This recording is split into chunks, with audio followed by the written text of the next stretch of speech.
Hutan temburong tidak pernah benar-benar hening. Suara tonggeret bersahut-sahutan membuat hutan tak terasa benar-benar sepi, menenggelamkan suara langkah kaki Khairul, Zul, dan Akmal. Sebagai peneliti botani Brunei, mereka sudah terbiasa dengan kelembaban ekstrim di pedalaman Brunei, namun ada sesuatu yang berbeda dengan ekspedisi kali ini. Cek koordinat lagi, Akmal, ujar Khairul sambil menyeka keringat di dahi. Akmal menatap layar GPS di tangannya. Dahinya berkerut. Masih sama, Rul. Titik tujuan kita bergeser 10 derajat ke arah timur. Padahal dari tadi kita jalan lurus ke utara, mengikuti rintisan. Haji Zul, yang paling senior di antara mereka, berhenti sejenak dan mengeluarkan kompas analog dari saku kemeja lapangannya. Jarum magnet itu berputar liar sebelum akhirnya berhenti tegak lurus, menunjuk ke arah rumpun pepohonan tinggi di depan mereka. Mungkin ada gangguan magnetik dari bebatuan di bawah ini, gumam Zul berusaha rasional, meski matanya menyisir sekeliling dengan waspada. Tapi aneh, GPS dan kompas menunjuk ke arah yang sama. Seolah-olah ada sesuatu yang menarik kita ke sana. Mereka terus berjalan hingga vegetasi di sekitar mereka mulai berubah. Pohon-pohon dipterokarpa yang biasanya beragam perlahan digantikan oleh sejenis pohon tunggal yang menjulang sangat tinggi. Di tengah hutan yang rapat itu berdiri sebuah pohon dengan diameter luar biasa besar. Mungkin butuh 10 orang dewasa untuk memeluk batangnya. Kulit kayunya berwarna kelabu pucat, bersih dari lumut. Seolah-olah hutan di sekitarnya enggan menyentuhnya. Pohon ini tidak ada dalam peta survei udara Jabatan Perhutanan. Akmal berbisik. Ia merasa tenggorokannya kering. Mereka memutuskan membangun tenda sekitar 50 meter dari pohon tersebut. Saat matahari mulai tenggelam di balik kanopi yang rapat, suasana berubah mencekam. Kabut turun terlalu cepat, menyelimuti dasar hutan dengan warna putih susu. Khairul mendekati pohon itu untuk mengambil sampel. Ia mengeluarkan pisau lapangan dan menyayat mata pisaunya ke kulit kayu yang pucat itu. Sret, bukannya getah bening atau putih yang keluar. Cairan kental berwarna merah pekat merembes, perlahan dari luka sayatan. Cairan itu berbau karat, amis, dan hangat. Persis seperti darah segar. Rul, sini sebentar. Suara Zul terdengar berat dari arah camp.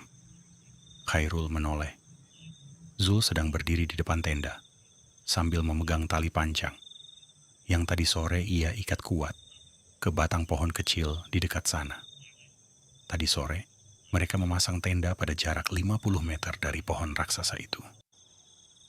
Sekarang, tanpa mereka sadari, jarak tenda ke pohon pucat itu hanya tersisa 30 meter. Pohon itu yang terasa merayap mendekat di dalam kabut.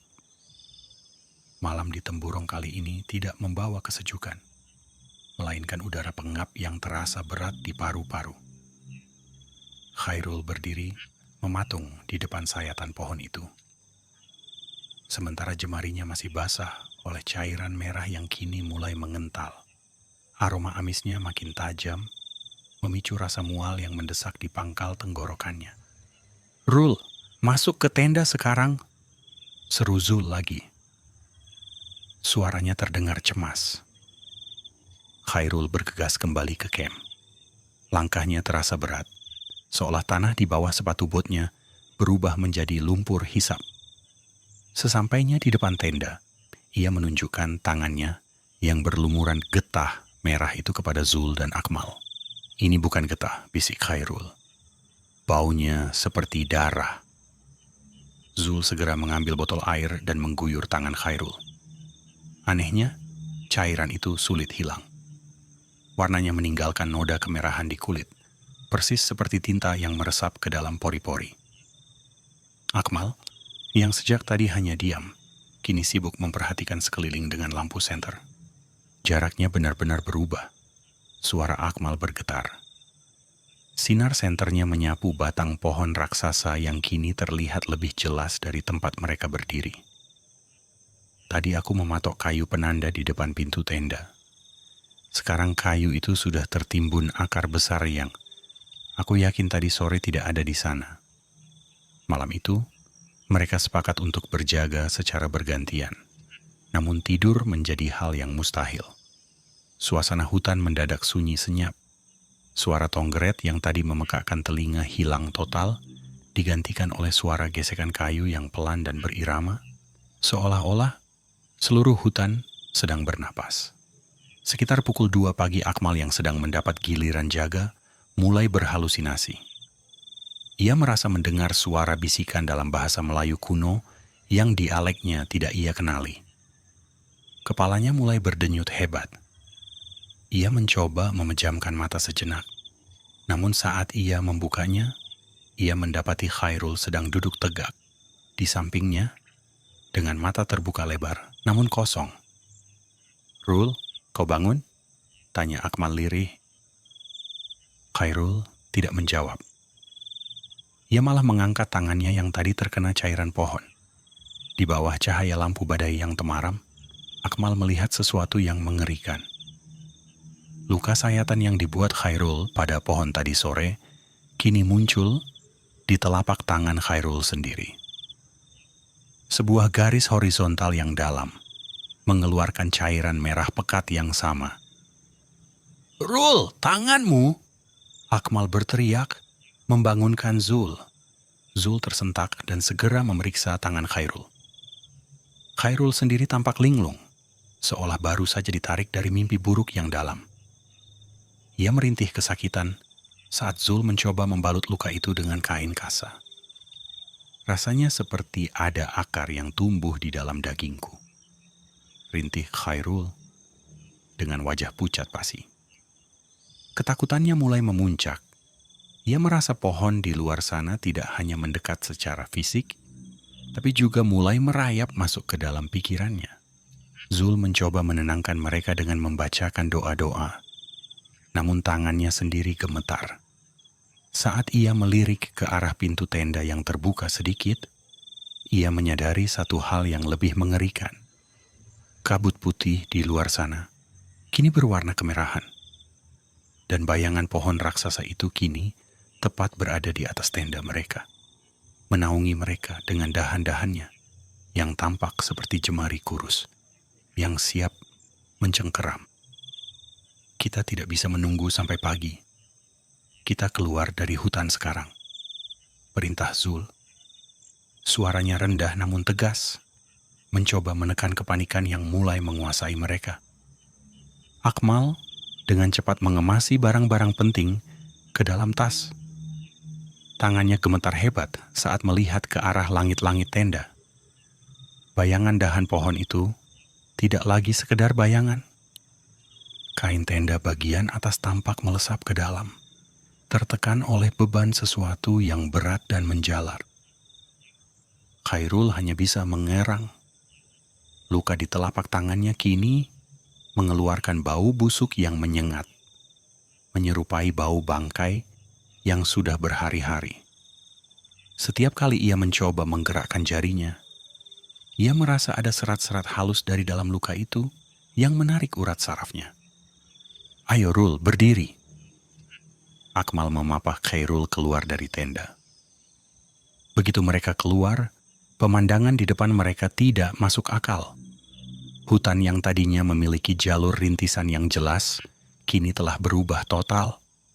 Pohon-pohon dipterokarpa yang biasanya lurus kini tampak meliuk-liuk aneh. Dan yang paling mengerikan, pohon raksasa itu kini berada di segala arah. Kemanapun senter diarahkan, mereka melihat kulit kayu kelabu pucat yang sama. "GPS-nya mati, Mol!"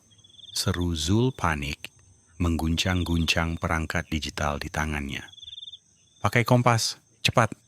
ujar Akmal. Zul membuka kompas analognya. Jarum magnet itu tidak lagi berputar, melainkan patah menjadi dua di dalam wadah kacanya. Tanpa arah yang pasti, Zul memutuskan untuk berlari ke arah yang ia yakini sebagai jalan pulang menuju sungai. Mereka berlari menembus kabut kemerahan yang terasa lengket di kulit. Namun setelah 15 menit berlari dengan napas tersengal, mereka kembali ke titik yang sama. Tenda mereka yang sudah rubuh dan robek masih ada di sana. Dan di sampingnya, pohon raksasa itu berdiri tegak dengan luka sayatan yang masih mengucurkan darah segar. Kita berputar-putar, bisik Akmal. Ia jatuh terduduk, mulai kehilangan akal sehatnya. Dia tidak membiarkan kita pergi. Khairul tiba-tiba jatuh tersungkur. Ia mengerang keras, memegangi kakinya. Saat Zul menyinari kaki Khairul, mereka melihat pemandangan yang memuakkan. Akar-akar halus yang keluar dari permukaan tanah mulai membelit pergelangan kaki Khairul, menembus celah-celah lubang tali sepatu, dan merobek kulitnya untuk masuk ke dalam daging. "Tolong, sakit sekali!" teriak Khairul. Zul mencoba mencabut akar-akar itu dengan tangan kosong, namun akar itu terasa seperti kawat berduri yang panas. Semakin kuat Zul menarik, semakin dalam akar itu menghujam ke dalam betis Khairul. "Dengar, kita harus ke pohon itu lagi," ujar Zul tiba-tiba dengan nada bicara yang aneh. Matanya menatap kosong ke arah batang pohon raksasa. Dia tidak mau kita pergi. Kita harus mengembalikan apa yang sudah kita ambil. "Kau gila, Zul. Kita harus lari." Akmal berteriak, namun ia menyadari bahwa di sekeliling mereka, pepohonan seolah merapat, menutup setiap celah pelarian dengan jalinan dahan yang tumbuh dengan kecepatan yang tidak wajar. Mereka terjebak di dalam penjara yang terbuat dari kayu dan darah. Khairul menjerit saat akar-akar itu semakin dalam membelit tulang keringnya. Suara retakan kecil terdengar. Tulang kakinya mulai tidak kuat menahan tekanan. Akmal mencoba memotong akar itu dengan parang. Namun setiap kali bilah besi menghujam, pohon itu mengeluarkan suara erangan rendah yang menggetarkan tanah di bawah kaki mereka. "Berhenti, Akmal. Kau hanya akan membuatnya semakin marah," Zul berteriak. Wajahnya yang biasa tenang kini penuh guratan ketakutan. Pohon ini bukan cuma tanaman. Dia penjaga. Khairul sudah melukainya. Sepertinya dia tidak senang. "Apa? Kita sudah kembalikan sampel kulit kayunya ke bawah akarnya tadi?" Akmal berteriak histeris. Air mata bercampur peluh mengalir di wajahnya. Zul menunjuk ke arah telapak tangan Khairul yang terus mengucurkan darah pekat. Luka itu kini tidak lagi berbentuk sayatan, melainkan lubang menganga yang memperlihatkan serat kayu tumbuh dari dalam daging Khairul. "Dia tidak mau kulit kayunya. Dia mau inangnya," bisik Zul dengan suara datar yang mengerikan. "Satu untuk semua. Kalau tidak, kita semua akan tertimbun di sini." Khairul, yang sudah setengah sadar karena syok, menatap Zul dengan mata sayu. "Zul, jangan tinggalkan aku." Tiba-tiba tanah di bawah Khairul ambles. Akar-akar raksasa muncul dari dalam tanah seperti tentakel, membelit tubuh Khairul, dan menyeretnya perlahan menuju batang utama pohon raksasa itu. Akmal mencoba menahan tangan Khairul, namun dahan-dahannya yang tajam mulai menyabet punggung Akmal, merobek kemejanya hingga berdarah. "Akmal, lepaskan." Zul menarik kerah baju Akmal. "Lihat sekelilingmu, jalannya terbuka." Benar saja.